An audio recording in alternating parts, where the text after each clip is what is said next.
Golden, any questions or anything like that before we get started? Or are we good to go? No, this is just weird for me. I'm usually in the other role, like trying to make sure everything doesn't fall apart. So I don't have to do anything tonight. I'm just here. Take a ready. breath. Yeah, enjoy the beverage, whatever, relax tonight, right? Let's do it. Good luck. Hello, everybody. My name is Lat Mackey, and this is Sequence Break, episode 60. This is a podcast that features conversations with speedrunners, developers, content creators, and everything in between. Thank you so much for being here. I am excited. Okay, I'm going to see if I can get all this right here. To introduce Golden, who is a speedrunner, developer, former podcaster, a content creator. What else can I miss? Anything else that I'm missing as far as the speedrunning community goes? No, I think you covered all those. I'd throw in maybe like amateur curler or something. I don't know. A voice that may sound very familiar to you. Thank you so much for being here, Golden. I appreciate it. Thank you for having me. The way I always like to start this is, especially if you do a quick Google, YouTube search on you, you'll see that there is quite a history of speedrunning for you. When did you first start playing video games? Let's start way back when. What was kind of the first things that got you into gaming?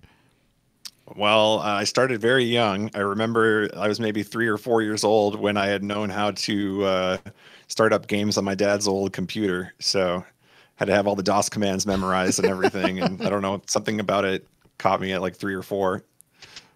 So was PC games your first kind of avenue into gaming? That, and then I guess my parents had an Atari and then an NES. So it's kind of adopted right into the whole system.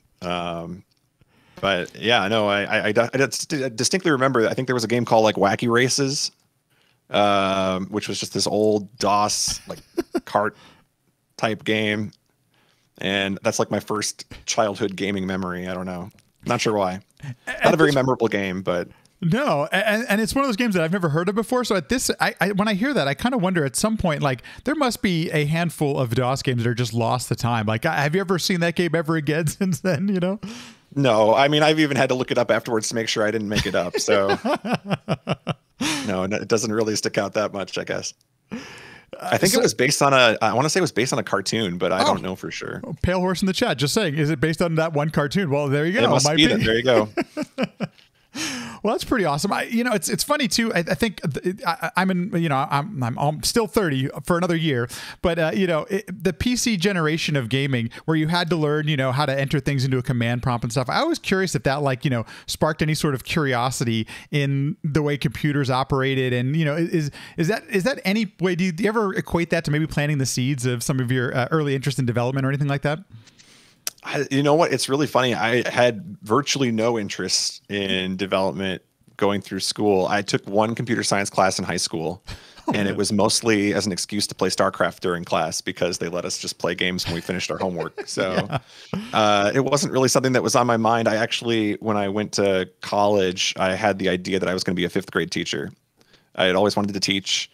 And I'd seen a lot of movies that I liked, just about teaching and that sort of thing. So I was like fully prepared. And then I got to college and I just realized like I am bored and I want to do something that's a little more challenging. So like I switched, and I actually, my first year there, I thought I was going to be a math teacher. So I was still committed to teaching, but like, all right, I'm going to do math. And then after my first semester, all of my friends that I had met that year were in computer science. And so they kind of talked me into, they're like, hey, you should take the intro class. Like, like we all did it. You can do it too. And there we go. I'm giggling because I think I had almost the exact opposite college experience where I took my first coding class and I realized, okay, my brain just doesn't, I really want to do this and I'm passionate about it, but my brain just doesn't quite work that way. It was, introduction to object-oriented programming or something like that. And here I am, so many years later, and now I'm a teacher. So, go figure. There you go.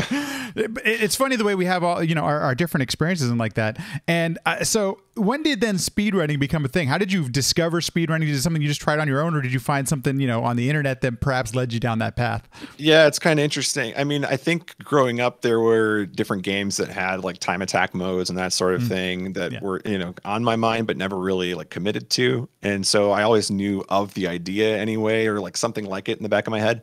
But where it really tipped off, I think, was my junior year of college. I was rooming with 3 of my friends from high school. And the 4 of us had a GameCube in the living room, and we had about a month where we were just seeing how fast we could beat Monkey Ball. Oh, sweet. And So we'd come home from classes and find out somebody beat it in 2 hours, or somebody beat it in an hour 45 or an hour 30 or whatever. And so after a while, it's like, okay, we can't be the only people who have thought that this is something that, you know, you can do as a hobby. Yeah. So that kind of led me to Googling and finding things. And around that time too, I was actually on my college's StarCraft team, and which was kind of cool. I didn't even know that a lot of colleges had that, but we used to like gather in the student union, and we'd bring our computers and we'd literally just practice like we were a professional team, or, you know, play for hours at a time, and like go get food together afterwards and that sort of stuff. So I was already kind of on board with the idea of streaming, because that was around the time that like Justin was just becoming Twitch. So I was very familiar with that, but more from the StarCraft side of things. So I'd watched a lot of StarCraft streams, but kind of combined that hobby with this other idea that, you know, me and my roommates were doing, and then stumbled upon, I think it was AGDQ 2011 was the first one that I had seen. So I got to ask about that, because you're not the first person to mention StarCraft and competitive StarCraft, you know, playing with friends and trying to get better at the game, and there's a competitive aspect to it, trying to beat each other and things like that, has led to, you know, competitive speedrunning, if you will, where you're playing against yourself, or you might be playing against others on the leaderboard and things like that. And so I find that really fascinating. That's kind of that's not the first time I've heard that. And I'm wondering if there's something about StarCraft. Is it maybe the, you know, how tactical it can be, or some of the strats that go along with it? I'm curious. I don't really know exactly what it is. I think that part of it was just like the early days of Twitch that I can remember was kind of coupled with Team Liquid becoming really popular. And so you had a lot of people who were coming to Twitch specifically for StarCraft and finding, you know, 50 or 100 StarCraft streams. So I think it was just maybe a product of the times. Like it just so happened to be like the game when Twitch was really starting to blossom. So right. I don't think that it really connected. I mean, I guess you could see some commonalities between speedrunning and StarCraft. You know, like you have a build order in StarCraft, and you're trying to rehearse the same thing over and over again and get more efficient at it, and keep in mind all these other things that are going on during the game. But yeah, I don't. That might just be me stretching for a connection there. I don't know, or me trying to look for one that doesn't exist. It could just be complete coincidence. The sample size is, you know, so small. You did mention though Monkey Ball as well, and we've had Monkey Ball speedrunners on the podcast, and there is that game just lends itself like perfectly to speedrunning. You know, built-in timer, all these other things that really work well for it. Were you trying to would you race again? So were you ever the one with the top time? Oh no, nowhere close. No, I remember. So I had watched the GDQs in 2011, and then I think it was right after HDQ 2012 that I found Speedruns Live. And from there I joined and specifically had the idea of racing. So it wasn't even really like time attacking yet. It was just, here's a community where we all pick games and we race them. So it was very appealing to me, because it's like I'd already been doing this with my roommates. So I tried Monkey Ball against these guys, and I just got blown out of the water. Like I wasn't even close. Like I got some things to learn, I guess. Yeah. But no, that was kind of an interesting sort of transition in. It was like I had just finished seeing HDQ 2012, and like now I've seen this pattern in my head a couple times at these events, and it's like, okay, how do I get involved? Like I want to actually see myself there. And that's kind of how I started. It was, we had races on Speedruns Live, and then they had an event called Round Robin, which I don't think many people know about. No. This was kind of like the precursor to mystery tournaments, if you are familiar with those. Yeah. There was a group of us who would all present one game to the group, and you didn't know what you had your own like little secret, like this is the game I'm going to make you guys play, but you know, it was revealed like the night of, and then you'd download the game and play it or whatever. And so it was just like 15 or 20 of us with different games. And some of the picks were really rough. They were brutal. Yeah, I'm going to ask, was there any trolling going on? Like, you know, you'd want to pick the game that, this one, you know. I think Akari Warriors was picked at one point, which is fairly notorious. So there were a lot of forfeits, but that's fun. It sounds like it. So let's see, 2011, 2012. So this is around SDA time and everything like that. What was kind of like the first run then that you had submitted, or was like, I guess maybe it was the first speed run you kind of took up seriously that you wanted to dedicate some time to? Yeah, I remember when I had actually decided like, okay, I want to do something. I started with, of all things, Sonic CD for Steam. which I don't know how I settled on that. I think it was just like, hey, here's a game that I played recently, so let me do it. But it didn't last too long, but just enough to get the basics of both streaming and speedrunning down. So once I got that down, I wanted to pick something else, and Super Metroid was kind of like the game, and maybe still is to some extent. But I remember just being fascinated with runs of Super Metroid. And so what they did is on Speedruns Live, they do races every Friday night. They just called it Friday Night Any Percent. Right. And so I wanted to learn enough of the game that I could actually just play in these races and then go from there. And so I think Super Metroid for a solid couple of years, I was just every Friday night playing that. So it's still one of the most competitive speed games here 11, 12 years later, you know, whenever we first saw it on GDQ or whatever. And it's impressive to me that it's had that kind of longevity and that people are still finding new things, finding things to do with it. It's kind of wild. And I'm curious, as you know, from your perspective, I'm always impressed with just the mechanics of Super Metroid, like what you have to do with your fingers to make it work. That's kind of an interesting game to pick up as one of your first ones that you really got into pretty heavily. That's not an easy game, or especially a speed run to take on. That must have been some time. You know, it kind of depends. I don't feel like I had the strats quite down to you know, the level that most people do. So I think it's some easier than others. And it was also very easy to just type forfeit when you lost in the race. So well, that's fair. I think there's a decent number of forfeits to be found if you go back and look through my records on SRL or my race history. But no, I mean, what I liked about Super Metroid, I think, was just that it was like there were so many ways that you could incrementally make it harder. And it didn't feel like you had to know everything. So there's this just everybody was sort of competing, but also watching each other get better. And so even on like just a Friday night when you're doing a race, if you saw somebody, you know, improve their time by a minute or something, hey, you know, that's good for you. You know, like it doesn't have to be you're at the top of the game, but we just kind of all knew each other and wanted to see each other move up. And that was at a time too where like people were actually still using speedrunslive.com as like their source for watching streams. And so, you know, there were probably only maybe a couple dozen streams on there, if that.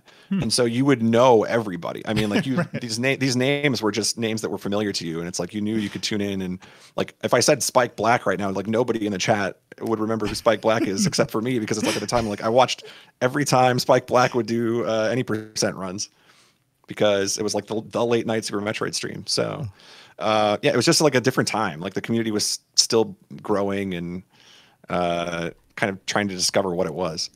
Yeah, it's interesting. And that's come up quite a bit too. And I'm really interested and fascinated by those of you that were doing this back then when not many people were doing it. And that comes up quite often where, well, everyone watched the Glimic because he was on. You know, that was the, you know, that's like the, you know, there was these few streams that everyone, the people who were doing it, I had Chuck on the podcast, and it's just these things where it's like, you know, basically you all knew each other, which I thought was really interesting and fascinating because the community was that small. And I got to ask, you know, from your perspective, that did you ever think that it would turn into what it is today, you know, with the thousands? I mean, at any one point you can go on and there's 100 people speedrunning on Twitch.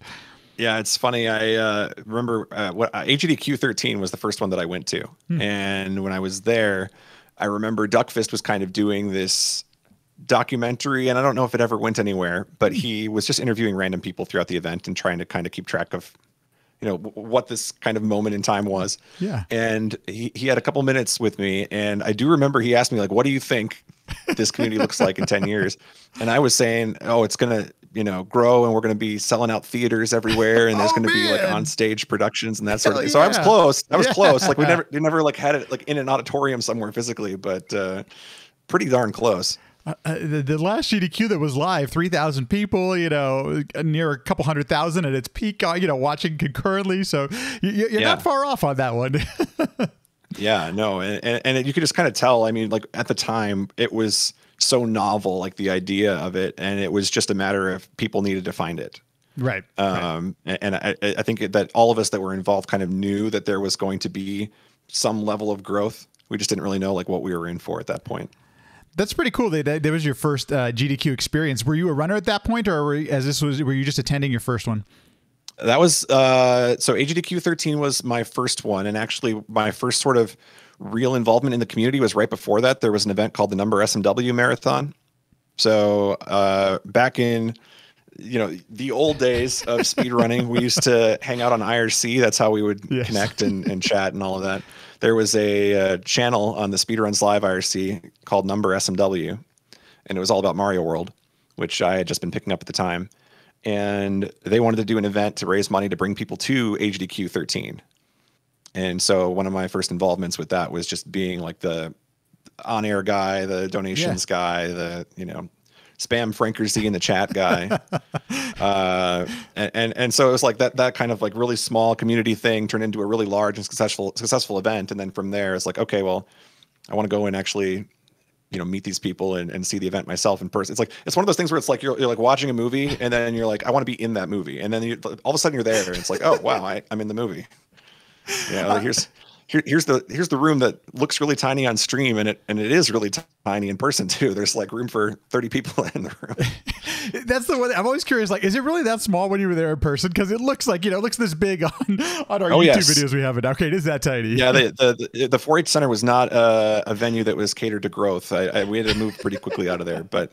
I remember this was back before they had the projectors and everything too, when you're at an event. So nowadays you have like a good view no matter where you are. But there you were literally fighting for TV space. It's like if I was there for Carl's Yoshi's Island run, and I'm sitting there like, if I get a little corner of the screen, I can kind of guess, you know, if he's doing okay. As long as I can see like the screen scrolling, that means he's moving. It's one of the things I love about watching back on these old VODs is that, you know, if somebody in the back row like just whispers, you can hear them perfectly on the mics in the front of the room. Like there's no, you know, privacy or anything like that either. You're hearing everything. You literally like the entire surroundings of the room itself. It's very odd. I think one of the runs that I think of with that was Dram had a Super Mario World run. It's like a 10-minute run, and throughout the video, it just sounds like it's taking place in a bar or something. Like it's just. You know, he's trying to say stuff every now and then, but really you're kind of hearing like the conversation from the back row about, you know, where they're going to go get food and whatever. I'm curious if you had this experience. So when I chatted with Dram about some of those runs early on, he's like, you know, you're so focused on your run. Even though like you on the stream, you can hear everything. I heard nothing. You know, all he heard was the game and, you know, focusing. Did you have a similar experience or could you hear everything? Well, so I didn't actually do a run at HDQ 13, but SGDQ 13 was very similar size, and it was sort of that. I mean, well, I think by that point it was a little bit more like the people who were in the room were starting to really want to watch what they were seeing. And so even then, I feel like I can remember like there were silences in my run, and I'm like, oh my gosh, like I can hear a pin drop right now if I. You know, not awkward at all. Yeah, it's like I really hope I don't screw up now, and then you know proceeds to screw up multiple times, but. Yeah, no, it's such a different type of event than like, and that's not to say that like what it is now is bad by any means. I think that it's evolved into something that's totally different. Oh yeah. And it was like back then it was still finding out like what it was. I like to hear that on the stream right now. If you're watching the video of this in the corner, you'll see this is the SGDQ 2013 Super Mario World run, and it's still there's just this feel of it. I always love the vibe and the feel for it, and I think you've captured it perfectly. You know, you're running Super Mario World at this time, and what was the scene like at this time? Because I haven't actually done as much as it seems like I've seen Super Mario World every single year at GDQ. What was it like back then, and how did you end up on that stage? That's a question I still don't know to this day, to be honest. I don't know how I ended up on that stage. No, I think it was a very interesting time because there was a lot of drama in the community. It was starting to develop into kind of talks about leaderboards and records and things like that. Leaderboards still weren't really a thing.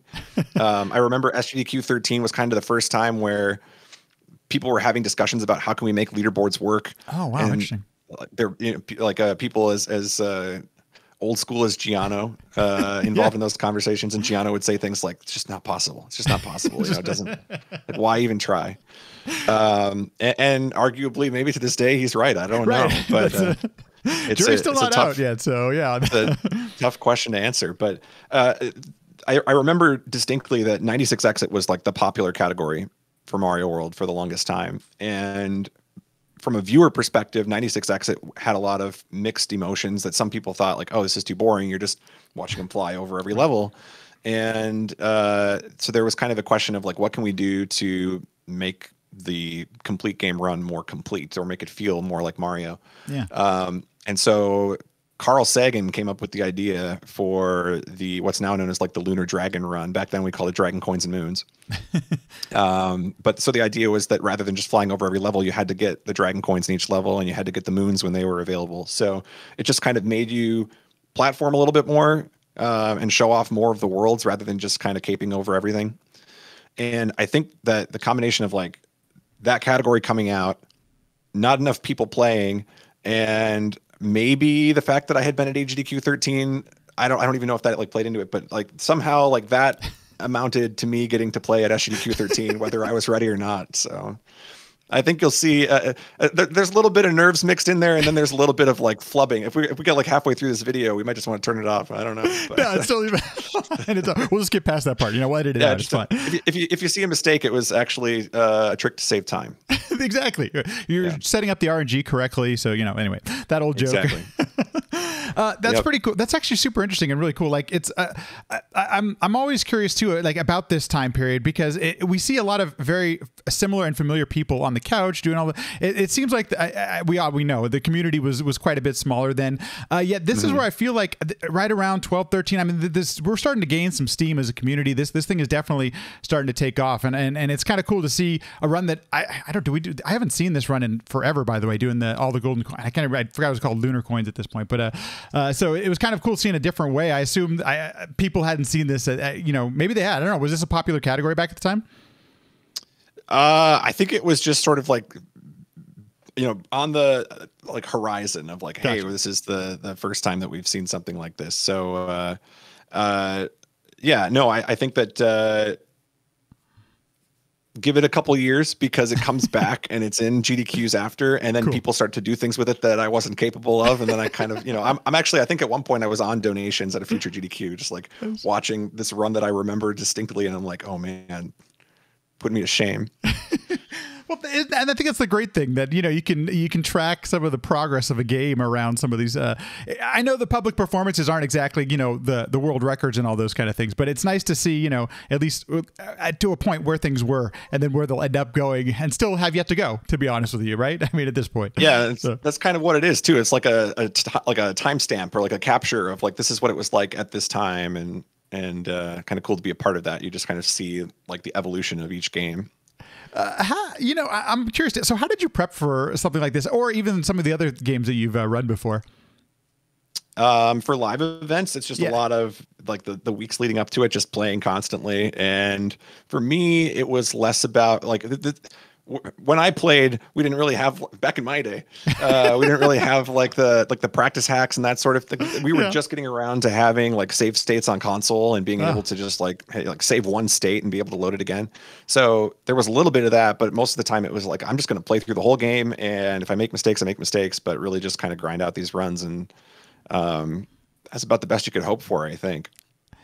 It's pretty darn cool. And, you know, I'm wondering, did you keep grinding? Like, did you keep playing Super Mario World after this? And I apologize for not knowing too much of your speedrunning, because I didn't start watching speedrun until a couple years from this, actually. So I'm like, did you keep up the grind?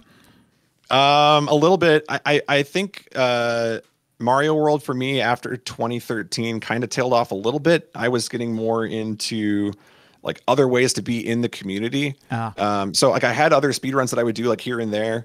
But for me, it kind of became more of an interest of like, I wanted to do like the podcasting. I wanted to do donation reading and hosting and kind of like all these other things that were like tangential, but like still involved in the community. So, like it was there. And I did go back to Super Mario World a couple of years later. I did a No Cape, No Star World runs like around 2016.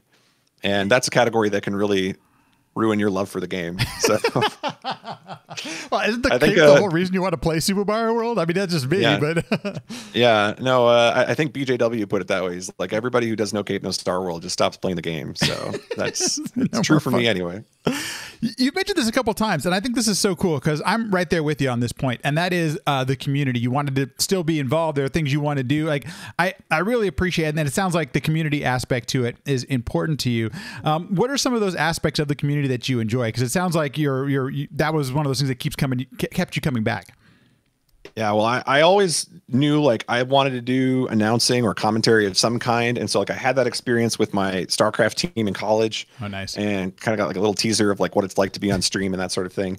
And then it's like, okay, here's a community that I am a part of. I'm like actively doing things in, and I want to be able to kind of see what I can do with it that way.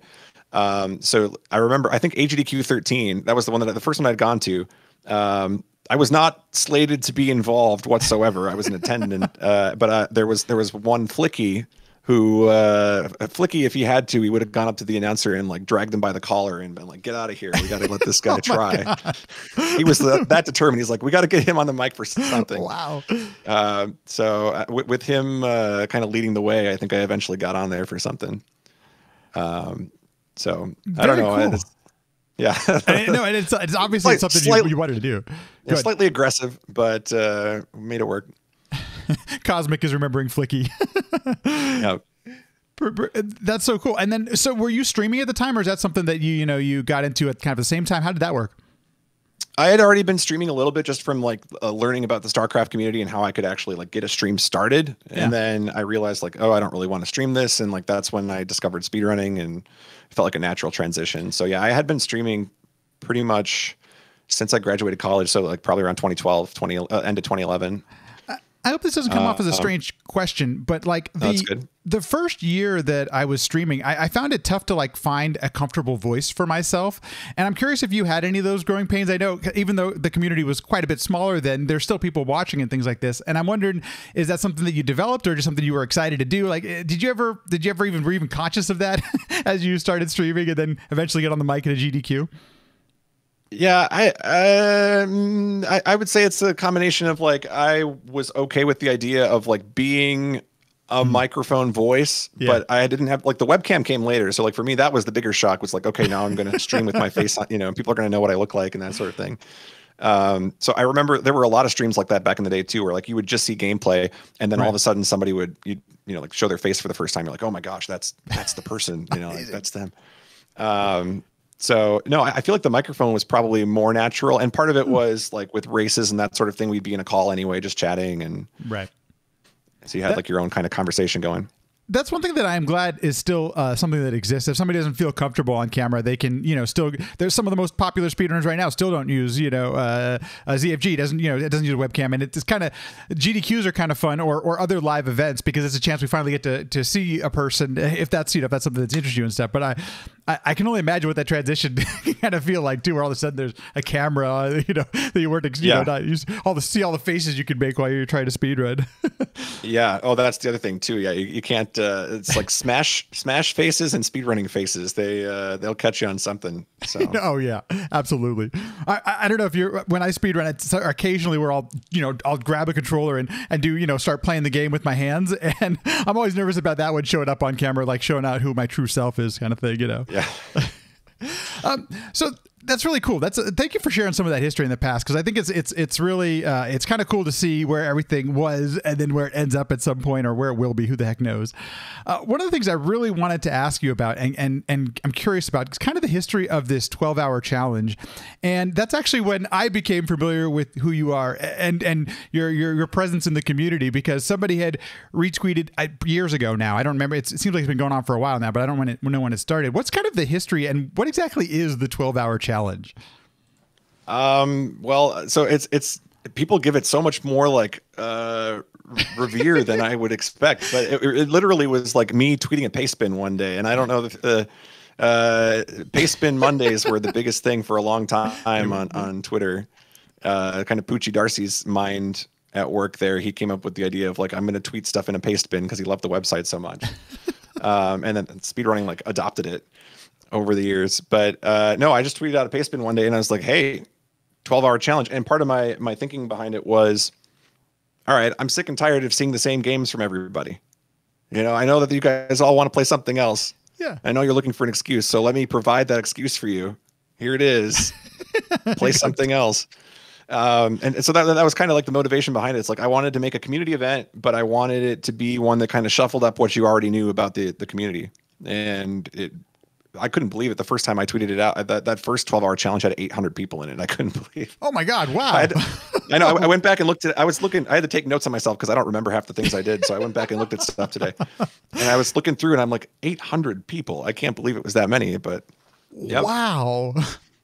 That's so wild to me because I sometimes don't even realize, like, are there really 800 speedrunners out there? I guess there are, you know? It's like, yeah, well, and even then, this was in 2015, I think was the first one. Jeez. So, yeah, that was like peak 12-hour challenge. Everybody was looking for something. So what was your first 12-hour challenge?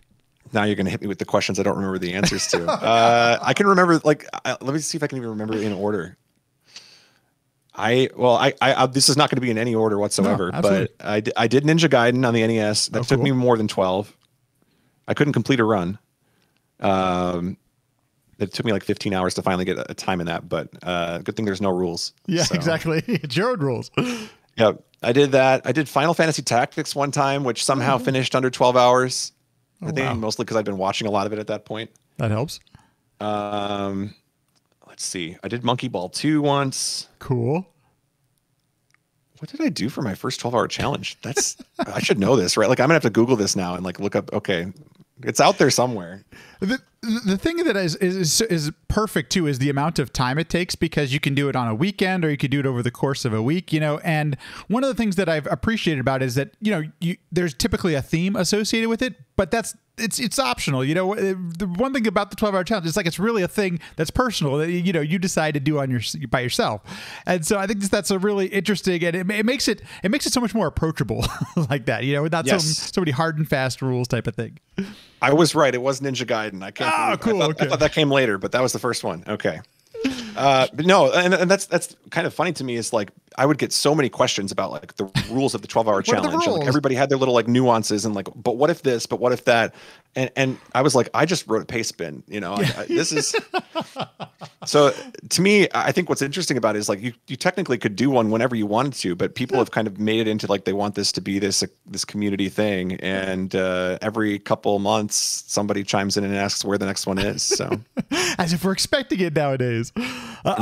I'll share my little personal story in my first ever 12-hour challenge was this game called Ninja Spirit on the TurboGrafx 16. I speedrun a lot of TurboGrafx 16 games, and it was the perfect amount of time. First of all, I don't stream for very long. When I'm speedrunning or whatever, 2 to 3 hours, maybe just a little over 3 if I'm lucky.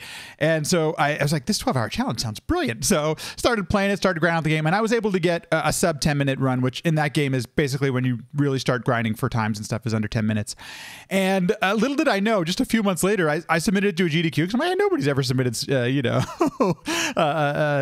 Spirit, and I ended up on a GDQ stage, all thanks to you. I just wanted to let you know that. And Bald Nate, who was the world record holder at the time, but I'm like, this is so like this. You're the reason. And but I think I don't think my story is unique. I think there are others like out there who have done that, or maybe they've gotten passionate about a game based on the first 12 hours they played it. And I think I think that's one of those things where we can all kind of relate and we share to it, you know.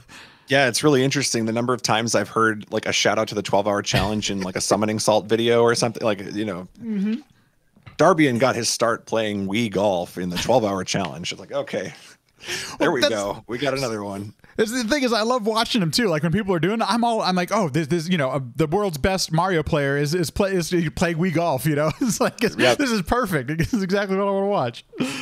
Yeah, and like that was part of the fun of it. I mean, like I'm just looking through the list here of like what games people submitted for the first one, and it's just really interesting to see, you know, people that you would have expected to play a certain thing just playing something completely different. So like Tonic was a big Mega Man guy back in the day, and he submitted Super Mario Brothers 2. Claude, like I think I'd only ever seen Claude stream Final Fantasy Tactics up to that point, but he submitted Blast Corps for the N64. So just I don't know. It was just really cool to kind of shuffle up the community and throw a twist in there. Absolutely. And it's been one of my favorite ways to, well, first of all, people that I usually think of like, man, they run these games at these high levels. It's great to see them be human. That helps, you know, like they're not perfect the first run. Okay. I just want to make sure that, you know, I guess it's a way to make me feel a little better about myself, but whatever, I'm taking it. So very cool stuff. Well, I imagine it already sounds like you didn't think it would be that big a thing, and still going strong. Cosmic in the chat again, doing a 12-hour challenge next week. So, you know, people are still running with it, and I'm always thinking about what's going to be my next 12-hour game at this point. You know, it's like you start thinking ahead about it. Go ahead. Oh, go ahead. No, go ahead. I don't really have too much to add to that, but I think that's kind of just a funny like coincidence, or like an interesting thing that it blew up that much, because I never really had an intention of making it like a recurring thing, and then people like expected this point. Yeah. When's the next one? Have you thought about what your next 12-hour challenge, if you're going to do whatever again, what you think it would be?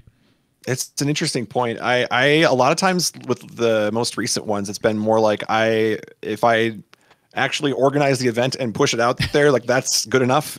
Yes, I don't always have like the motivation to pick something up anymore. So it's like if something inspires me, that's kind of where I'm at with it. It's like I'm not trying to force myself to do something anymore, but if I feel inspired, I'll pick something up again. So I think right now that's kind of where I'm at with speedrunning in general. It's like it's been kind of the last couple of years kind of put on the back burner and just trying to figure out like what is the next thing that I would want to do or like waiting for. I think it's the great approach, though. I mean, I think that's one of those ways to, not stress yourself out as much or anything, because I shouldn't say stress yourself out, but there is a grind associated with speedrunning that you have to tackle mentally, physically. There's a lot that goes into it. And I think finding the right time for you is actually a great way to do it. And I think we've actually, that's one of the things I'm actually really glad to have seen over the last couple of years is people taking breaks and then coming back to it when they're ready and stuff like that. Because I think that stuff is so important to, just to be healthy in life, kind of thing. Yeah, there was a time I was doing Mega Man 6, and this would have been right around 2014. I did a Mega Man 6 run for Summer Games, and that one was a race with Dark Terex. And up to that point, I had been playing so much Mega Man 6 that it just felt like everything else in my life was just not prioritized whatsoever. And I was so burnt out in that game that as soon as that run was over, I was just like, that's it. I'm done with that game. I need a break. It was just burnout. But that one was an interesting run too, though, because the webcam fell like 6 seconds into the race and then never got fixed. So you see us for like the first 5 seconds of the run, and then the webcam falls, and you can like see the webcam falling on the stream, and then it's just dangling there. I love that that's become a kind of a staple too about these huge Mega Man races. It seems like how many people can we fit on a stage to have a Mega Man race? And I love it. I think that's so cool to give so many people an opportunity to show off the game, and the Mega Man community in general seems pretty passionate about their games and all the different, I mean, there's so many different options when it comes to Mega Man. I think that's, let's see, what year was that, did you say, for SGDQ? So I did that one in 2014, and I primarily got into Mega Man 6 because there was a run on STA by my good friend Tiki, who is a fellow StarCrafter. But it was a notoriously funny commentary. I believe so the SDA runs, you kind of like did your own commentary over it to say like, This is what I did and whatever. And I remember like halfway through it, I think he gets a phone call and like answers the phone call during the commentary. And so he's just like chatting with his buddy, like, hey, stop. I'm commentating this thing. Can I, and then I think at one point like his mom shows up and asks him what he's doing too. Or it ended up being like a really funny half hour or so, and I decided like that was the inspiration to pick that game up. But by the end, I was burnt out. I've chatted a couple of times now with Mike about the early days of the GDQs where the commentary was also a separate stream. Then they would combine it back for the VODs and things like that. So it doesn't surprise me because at some point you hear people ordering pizza. Like there was just a very casual experience to say the least. Yeah, it was just one of those things where it's like, it was funny to me at the time, and I thought like, okay, I'm going to run with this and see what I can do. So good a reason as any to pick something up. Do you play Mega Man anymore? Do you still play any Mega Man, like casually or anything like that? Yeah, I played 11 when it came out. It was probably the most recent time that I've actually picked one up, but I've tried to stay up with the whole series, and the ones that I hadn't played, I went back and casual played through. So I haven't really got around to much of the X.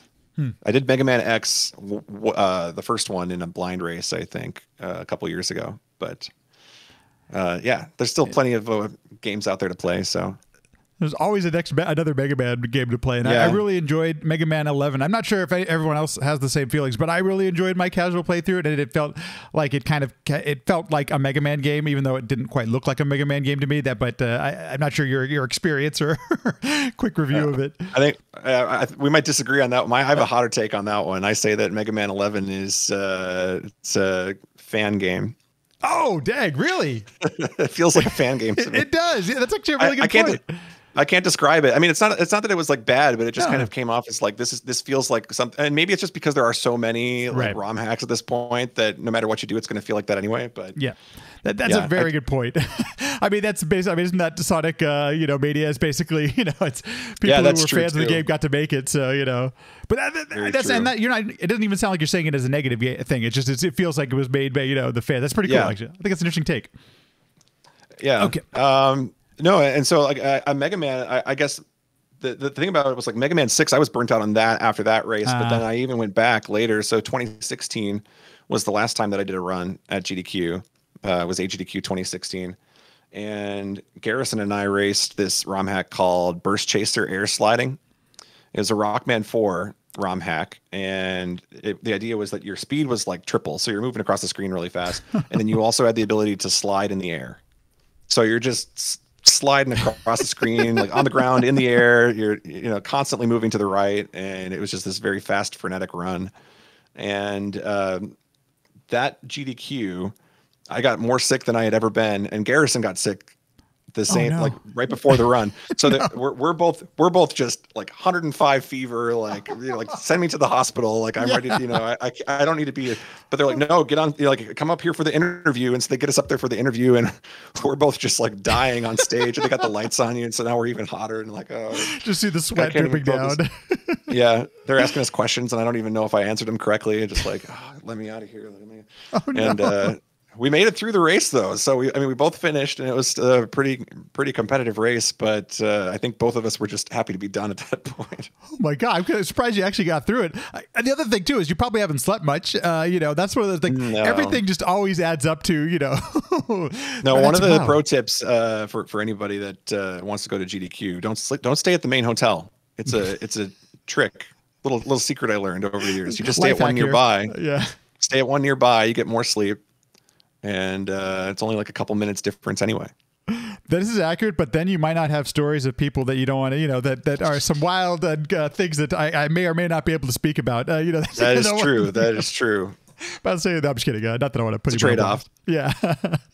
Very cool. The other thing I wanted to ask you about, and this is, so you're a developer, you code, you do these type of things. I don't know if you do this full time, or first that's my question. Then you do. Okay. Very cool. So, what kind of led you to start creating some tools that the community might be interested in? Because there's some really interesting projects that you've worked on. A lot of them just stemmed from things that I wanted personally, and then maybe found use outside of my own stream. Like the first one that I had made back in like 2013 or 14 was called Stream Ticker. And I just wanted something that like I could graphically insert whatever messages and images I wanted on my stream. And this was before you had like OBS doing the no Streamlabs like back then, is that what you're saying? Yeah, exactly. And so like rather than having just something like insert manually like a slideshow or something, like I wanted to create that, and I kind of wanted to have that like Sports Center, like ESPN, like the bottom third feel of like here, like you could like pop in a message and then pop it out. And so I used that for my stream for a long time, and then Patty mentioned to me like a year after I started using it, he was like, hey, can I have that? I was like, I never really made it available to anybody, but I went back and fixed it up and put it out there. So things like that, just, I don't know, whatever inspires me at the time. They're not really designed to be like wildly successful projects by any means. And a lot of them are like super niche, but people have found use for them. So the one that actually caught my attention, and I know it's your most recent project, and I'm curious about it, is this Golf Together. Because first of all, I play way more golf games than I feel comfortable admitting out in public, actually. But this is like solves such a problem, that, especially with games that are quite older, or that I can't net play for some reason or anything like that. And I thought this was super fascinating. What gave you the idea for this? And what is it actually? Let's start with that. Yeah, so it's essentially just like a live leaderboard program that you can plug in the course data for any golf game into, and you just play along at the same time, and there's a chat lobby, and it updates the leaderboard as you submit your scores. So it's kind of like an opportunity for people on stream to take a golf game that wasn't multiplayer and turn it into multiplayer. So you have like this live updating leaderboard of like, okay, Golden's on hole 3 and he's 200 par or whatever. Yeah, it makes it feel like it's really nice, and it's really cool. And I noticed, I'm curious if any of this came from, because do you speedrun Mario Golf? I thought I might saw that on your not seriously, but we used to do just like for fun with racing. We do like Mario Tennis and Mario Golf and that sort of stuff. So did any of that give you some inspiration for this, or was there a game that you were playing that maybe specifically led you down this path? When Golf Story came out on the Switch. Oh yeah. Oh, it's a great game. That was when I started working on it, and I never got around to finishing it. And that game, it was popular for like a week, so it was like super popular. I thought like, oh, I missed my window, and then the game died anyway. Yeah. But then when I heard that they were making a Mario Golf on Switch again, it's like, okay, let's finish the project this time. And interestingly enough, I think it's been used for Mario Golf on the Switch, but the game that gets the most attention is actually Neo Turf Masters. So digging way back into the archives. Wow. Of golf games. Can you net play that? Is that one of the things they're doing with it, or? So they're using the leaderboard for it. There's no net. I don't think there's net play built in because it's an arcade game. Right. That's why I was curious about that. Okay, cool, interesting. So I think Neo Turf Masters is available on the Switch now, and that might be part of why they brought it back. Got it. That would make some sense. Yeah. I think it's a downloadable game on the Switch, if I'm not mistaken.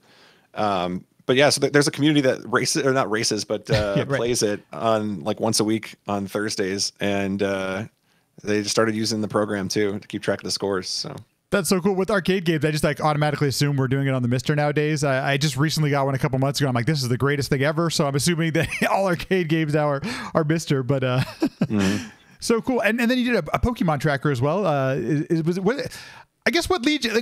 How do you develop something like that? Because that seems like trackers are kind of a thing that we almost take for granted in our community nowadays with randomizer and all sorts of things.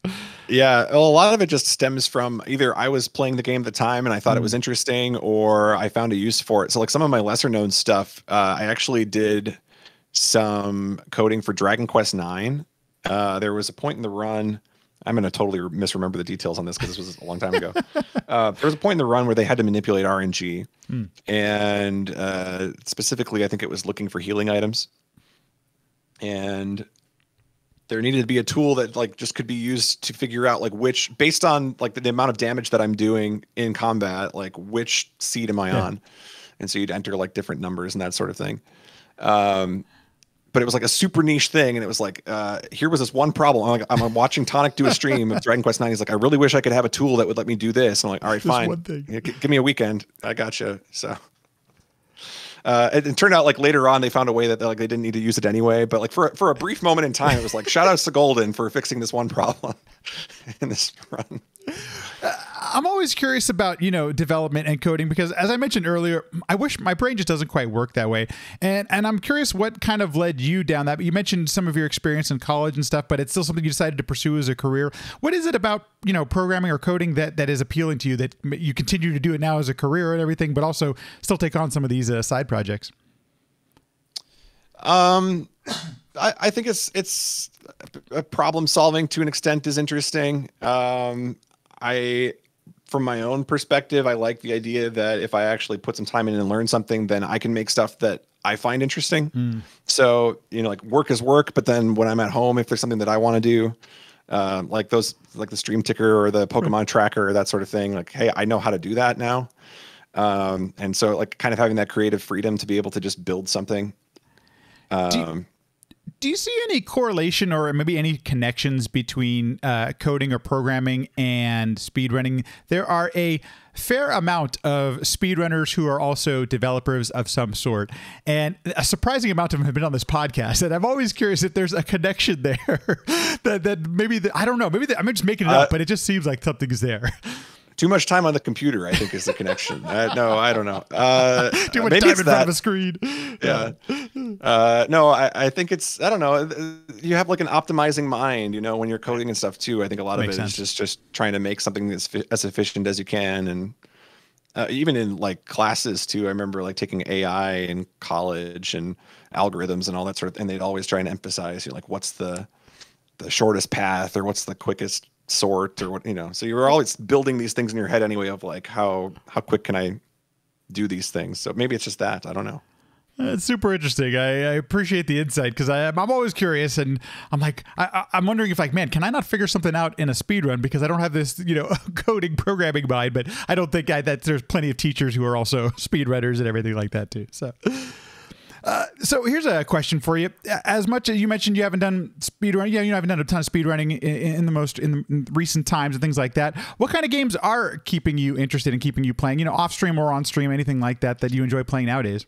Yeah, it's kind of interesting because I'd spent so much time like early 2010s just speedrunning. It's like there were so many games that I just missed out on or never had a chance to play. So I've been going back and just playing like all the stuff that I missed. And so the last year or two, it's been a lot of like first playthroughs of Zelda games, especially. I've like I had a gap between Ocarina of Time and Skyward Sword where I had like played no 3D Zelda games. Some good ones in there. So like, yeah, so like after I'd finished Breath of the Wild, it's like, man, I really missed a lot of games that they're iconic games. Like, how have you not played this? So I think that's been more of the angle that I've been going at lately. It's so much easier to me to just commit to something like that where, hey, I don't have to show up every day. And but at the same time, it's like, here's these games that I've seen or like just from speedrunning, like having images of like what these games might look like or why they might be interesting. So it's just working through the backlog, I guess, while I try and find something else to do. I noticed that you're playing the Skyward Sword remake, and like yourself, I didn't. That's the only. Well, it's not the only. It's one of the only Zelda games I have. Zelda's my favorite series, and it's one of the only games I didn't play when it came out on Wii because I didn't have a Wii, and I'm playing through the remake like you are, and I'm curious before I share my opinion, what's been your experience so far? Like about how far in are you, and how's it been going for you? Yeah, so I have 2 Sacred Flames right now, so we're a decent way through the game, I would guess. You got some hours, and yeah, I it's interesting. I feel like there's things that I like about it. There's things that I don't like about it. It feels very on rails. Very much like so. I'm almost playing like like a sequential stage based Zelda or something. Go here, force you here. But the other thing is they really love the 3 zones they created. You know, like they feel really proud of those 3 zones, and they just make you go back to them over and over and over again. So I don't know. There's like it definitely feels like there's a lot of filler in the game, right? But the dungeons themselves, I actually think are really interesting. So totally agree. Are you playing motion controls or just on a controller? If you don't mind me asking. I'm on the Pro controller. Yeah. So yeah, I don't know. I did Metroid Prime 3 on stream at one point, and so I got like my motion control fix on stream with that, and I just kind of thought like, all right, that's That was actually, so that's one of the things that actually struck me right away was I actually thought they did a pretty decent job of making it playable with a Pro controller. I haven't found too many spots where I'm like frustrated that I don't have the motion controls going. I tend to agree with you. The dungeons are rock solid so far. I've only been through one, but it does feel like there's a bit. I'm enjoying the music, those kind of things, but it seems like I will say that I feel like I'm getting my money's worth, especially because I didn't have the Wii version. So like on that sense of things, but it does kind of feel like it's very classic Zelda in that, hey, just go. This is where you need to go next. This is where you need to go next. You know, it very much telling you what to do next. Yeah, it to me, it kind of feels like Wind Waker in the air. It really, they took the same concept. They're like, here's a bunch of like islands that are scattered around, and now let's just elevate them a little bit. You know, float them in the air. This is interesting because you had a similar experience to me. I played Breath of the Wild before as well, and I can see at least some of the things that are going to end up in Breath of the Wild, which is really interesting. I didn't quite. Breath of the Wild feels like such a different Zelda game to me. But it's interesting that some of those seeds are there. Yeah, I know, and same thing. So like, I played Breath of the Wild before I played a lot of the 3D ones, and so like Twilight Princess, there's essentially like shrines. Yeah, in Twilight Princess, there's like random like caves somewhere, and the cave has like a challenge inside of it. I'm like, oh wow, that really is just Breath of the Wild shrines. Okay.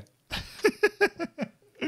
you can see, like, it's just interesting. Like, I never would have like connected it. Like, when I played Breath of the Wild, I'm like, oh wow, they went a whole different direction with this game. It's like, well, they did, but they also kind of didn't. Like, they had, the signs were there.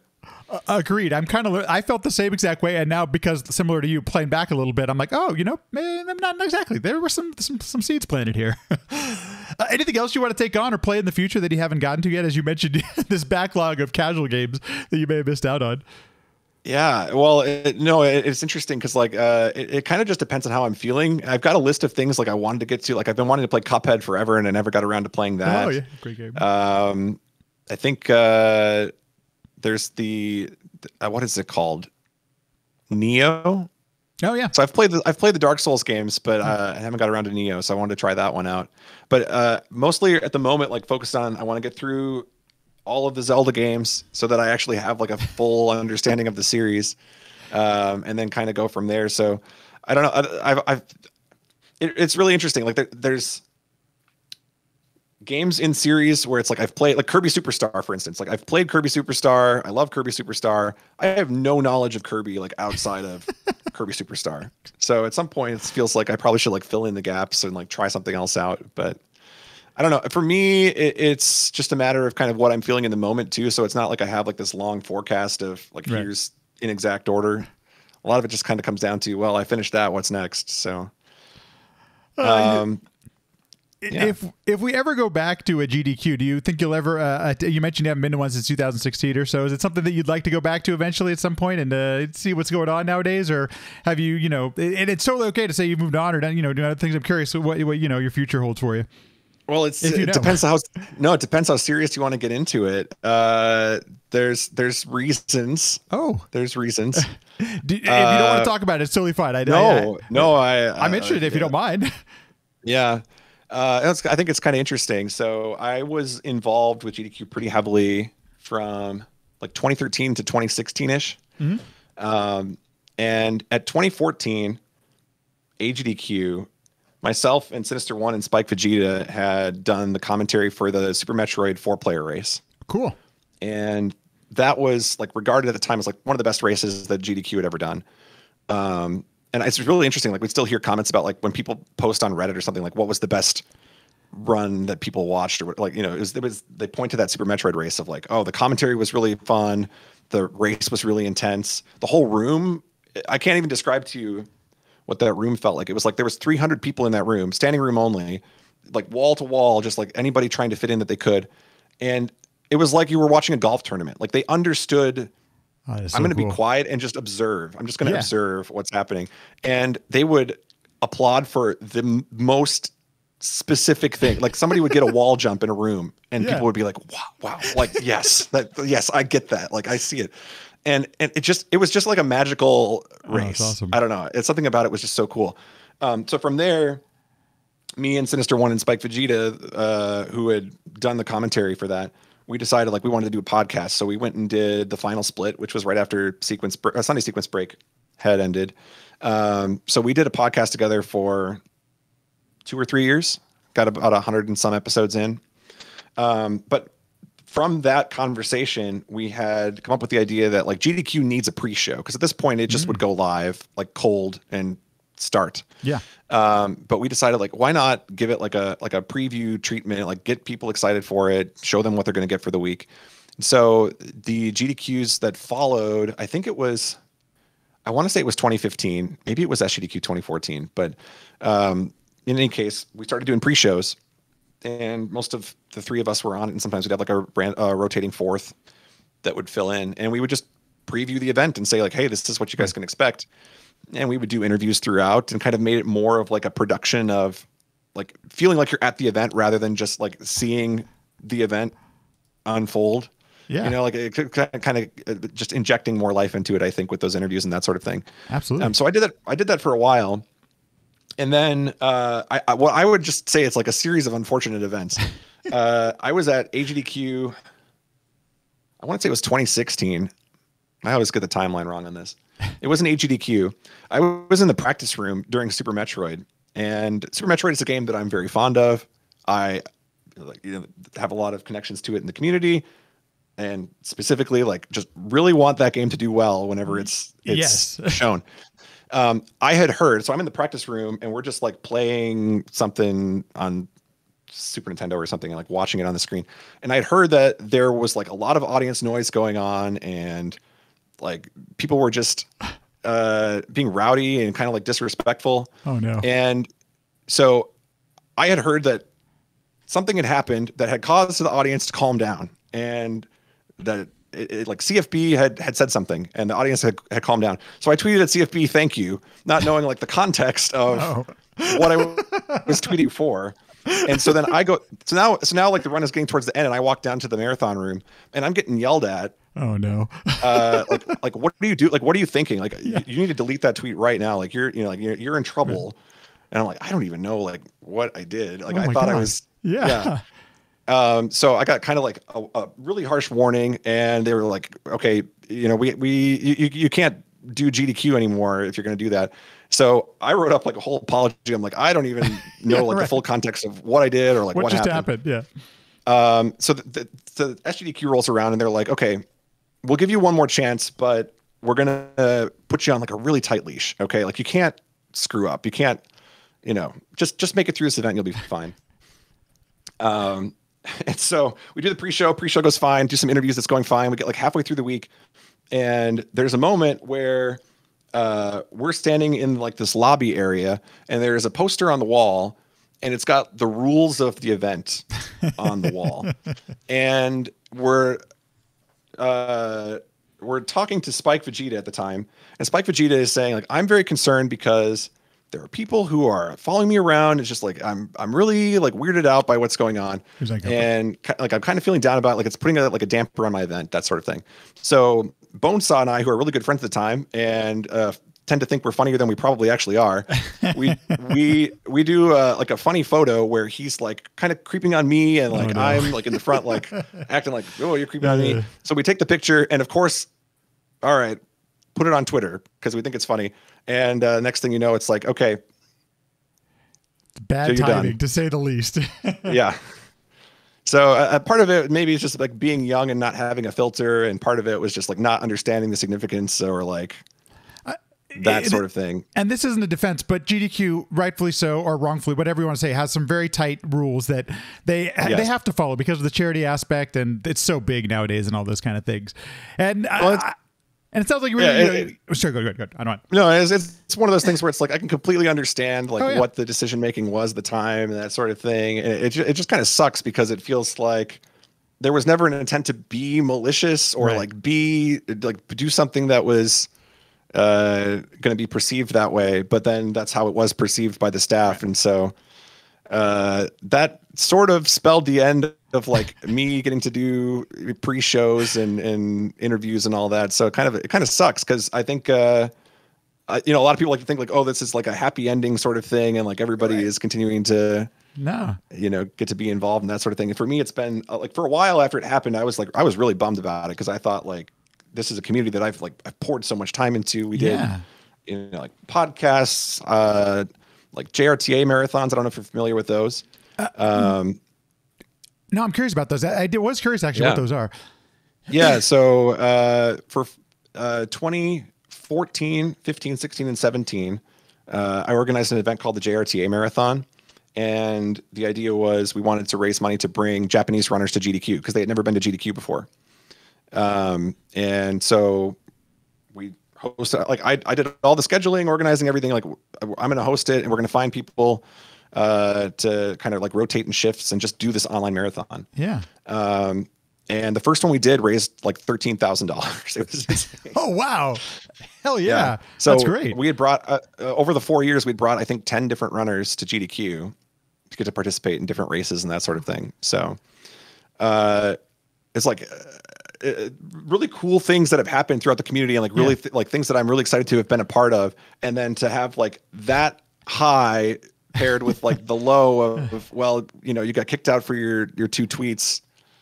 It's like, I don't know. Well, first of all, let me just say thank you for being so honest, because it's not always easy to talk about some of this stuff. And this is good. Oh, I was gonna say it's been like 5 years at this point too. So that helps. My puppies. That's I think it's it's those things that I would curious if it's something that you could probably still go back to, because there is a statute of limitations that I have no insider knowledge. Yes, I do some things with GDQ, but I don't have any insider knowledge on this kind of stuff. Just want to throw it out there, proclaim that. But I mean, I think that time does heal some of this stuff. And, we grow up as individuals and stuff. You're not the same person you were 5 years ago. And I agree with you that it sucks that it has to be, something you were just trying to joke, right? It seems to be like you were just, trying to have a good time at the time. And well, it was people, like it's just like a sequence of events where it's in my head. I'm like, I can't believe like how unlucky and like stupid the situation is, but at the same time, it's like I can see why they are trying to be protective. Right. So, exactly. Yeah. Exactly. I don't know. It was just a weird couple of events, and the next thing you know, it's like I'm like on the flip side of it, where I've actually tried a couple of times since then to kind of reach out and see what I could do. And I was really surprised to find kind of the pushback, because I thought, like after a couple of years, I thought like I might get a chance to do commentary again, or they, instead of like, I don't know. I kind of thought like, I don't know if tenure is the right word, but like, I kind of thought like if I said, hey, I want to be involved again, like maybe like, okay, maybe we'll let him in. I had to go through like the same formal like audition process as if I was a brand new host. Right. So I got rejected on that. Didn't score enough points. Oh, jeez. So I guess yeah, gotta work on my voice or something. I don't know.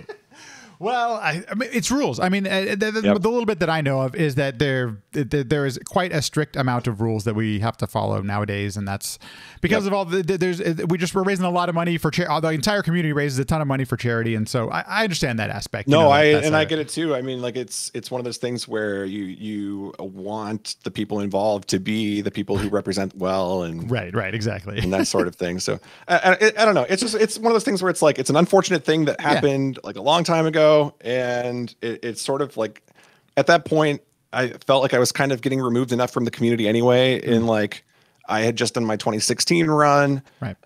Like that had gone pretty well. I wasn't really sure like what my next game was going to be anyway, and so it kind of trailed off a little bit. I think I did like like the 4th JRTA marathon would have been 2017, I think. So I think we still did that, and still got involved. I think a couple times I've done like commentary since then for certain runs. Like I got to do Mario Maker commentary in 2018, I think. Oh, cool. Okay, so yeah. That's the other thing, there's always a way still to be involved and stuff. And then I think I guess that's the positive, or at least to try to find something, the light at the end of the tunnel type of thing. That's super. No, go ahead. No, it is interesting because it feels like what is the next chapter going to be? Like, I don't know. Like, I can't answer. I don't know like what it will be for me. Personally, I would love to like be involved again and kind of get back to some of those things that I was doing. And maybe it just needs to be conversations with certain people, but I don't know. I for one would love to see it, and I also think that you ask an interesting question that I'm curious what the community is going to be doing as we're growing up. I mean, many of us are not. I shouldn't say I didn't start until about 14, 15. So, but those who did this 10, 12 years ago, like they're no longer the same person they were back then.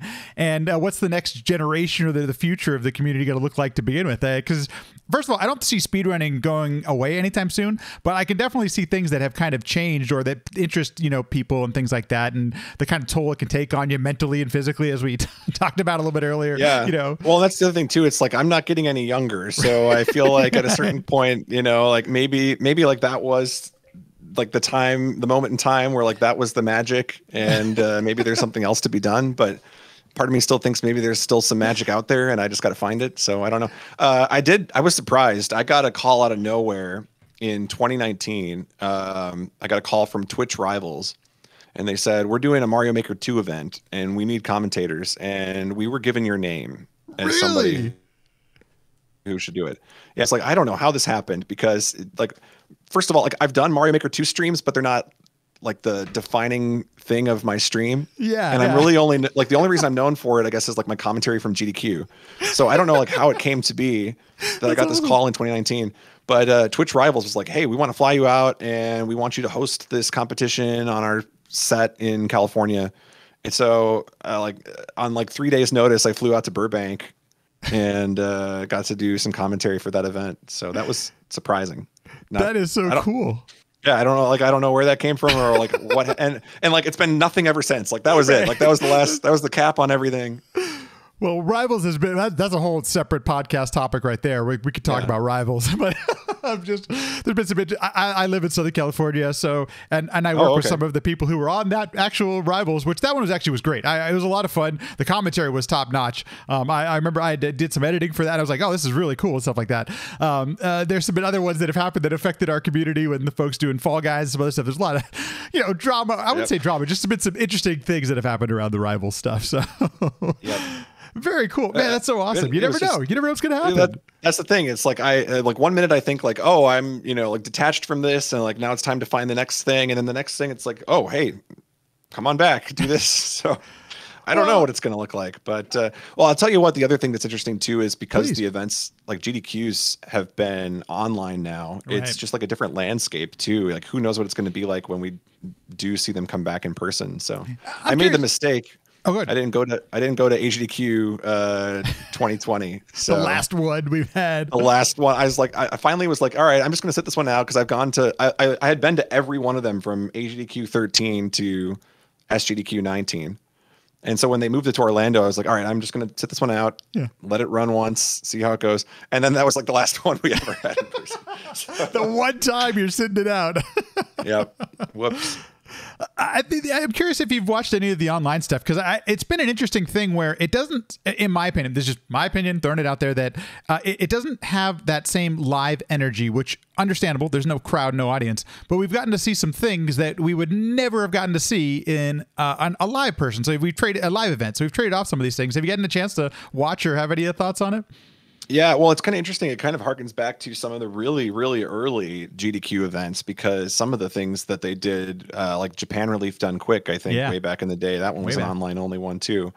And so it's, and like from my perspective, from the things that I've organized, I've done a lot of these online marathons, whether it was like the JRTA marathons or like Number SMW, that sort of thing. It was community driven. It was, I'm waking up and, I got my pajamas on and I'm doing my run, like let's go do it. Making a pot of coffee and we'll do a speed run. But it was, I don't know, it's like a different style of event. It's not going to capture that same live magic of an event, but cool to see that. I feel like speed running of all things was probably most prepared for the pandemic. Like we've already got enough tech knowledge in the community to be able to pull it off still. It's very true. And while the average viewer count may have been down, the numbers fundraising are still mind-boggling, that millions of dollars are still being fundraised over the course of a week. So it hasn't hurt GDQ too much in that sense. No, and that's actually probably a testament to just like how suited the event is for online too. And like, it's resistant to some of the stuff.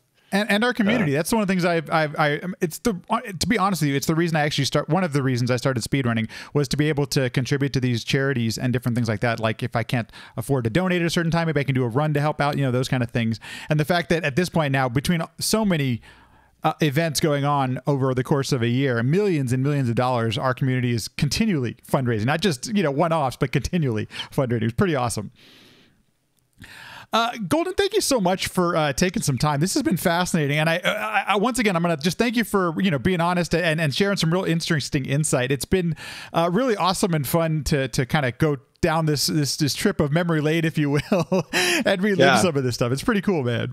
Yeah, I know. And that's the thing. It's kind of cool for me too, because I'm sitting here thinking like, I know I've done a lot of things, but so I'm looking before I start and I'm like, okay, what all have I done that would be interesting for a podcast? Because it's been 5 years since I've probably even talked on a podcast anyway. The final split ended in 2016, I think. So I'm going to go back and listen. Unless people are on my stream. Yeah, unless people are on my stream, I don't think they've had an update. So I love like listening to some of the podcasts that did exist, because it captures those moments, in time.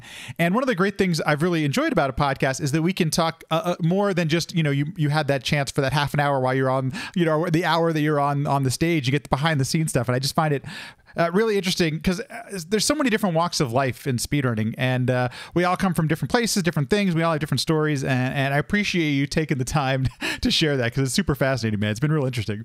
Yeah, no, absolutely. It was, it's been a lot of fun, just kind of like looking back and seeing like, oh, wow, like that 10 years really, like it went by like that. So that did happen. Just tried to keep busy, I guess. Right, exactly. That's all we could do. If people, you mentioned, I know you don't stream as often nowadays, but you still do. So where can people find you? Or where would you like to send people if they're at all interested? Yeah, twitch.tv/go1den, Golden with a 1. One. That's a great way to, okay, I didn't do this. There you go. Yep. Yeah, I'm not streaming as often as I used to, but still a couple times a week I try to fit something in and just play whatever's on my mind. So I've been doing a lot of Zelda lately, but sure there'll be some other stuff coming up there too. And if you would all forget, trust me, in a couple months, you'll see people talking about the 12-hour challenge, and Golden's tweets will be retweeted. So you'll be able to find him, I promise. Yeah. They won't let me get away too. If I try to sneak away from the challenge, I'll get the tweets from people saying, where is it? So. That's going to be the thing for now and forever. It's just going to happen. Well, we talked about like speedrunning retirement homes, what that would look like. Like instead of having like bingo on Saturdays, you'd have OOT bingo. Just, oh my gosh. It's going to happen. You joke about it, but we're all going to be retired at some point, and then the only thing we'll know how to do is how to do the bingos or randomizers. That's going to be it. Yep. Well, thanks again, man. I really do appreciate it. Thanks for taking out the time. I really do. Thank you so much for being here. Absolutely. Thanks for having me. Thanks everyone for listening, watching, viewing, liking, subscribing, and sharing. All of that stuff goes a long way to helping out the podcast. If you'd like any additional info, you can go to sequencebreakpodcast.com. All of our past episodes, everything's on there. You'll find everything there. If you'd like to watch live, follow the Sequence Break Twitter. That is Sequence Break PC, and you can join in, ask some questions, watch the whole thing live. It does happen. It's not really a set time, but I do post when I go live. Everything else, if you have any questions or anything like that, podcast at sequencebreakpodcast.com. Thanks for listening, and I'll see you in the next one.